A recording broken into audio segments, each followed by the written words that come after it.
ज्यांच्या कलेमुळे चिखलालाही आकार मिळतोय आणि डोळ्यांचे पारणे फिटतील अशा मातीच्या वस्तू तयार होत आहेत, त्याच कुंभार समाजासाठी राज्य सरकारनं मोठा आणि ऐतिहासिक निर्णय घेतलाय। कुंभार समाज, मूर्तिकार आणि विटा बनवणाऱ्या कारागिरांना वर्षाला 700 ब्रास पर्यंत माती आणि आवश्यक वाळू मोफत देण्याचा निर्णय घेण्यात आला असल्याची माहिती महसूल मंत्री चंद्रशेखर बावनकुळेंनी सोशल मीडिया माध्यमांवर दिली आहे। आता योजनेचा लाभ नक्की कसा मिळणार आहे ते सुद्धा पहा।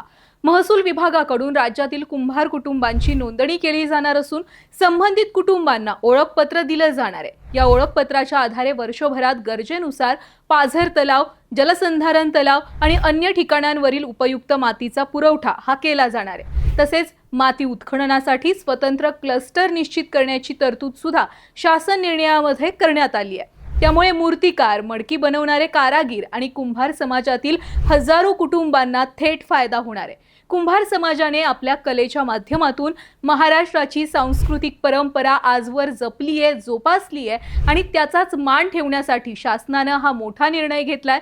या निर्णयामुळे पारंपरिक व्यवसाय टिकवण्यासाठी कुंभार समाजाला मोठा दिलासा मिळणार आहे।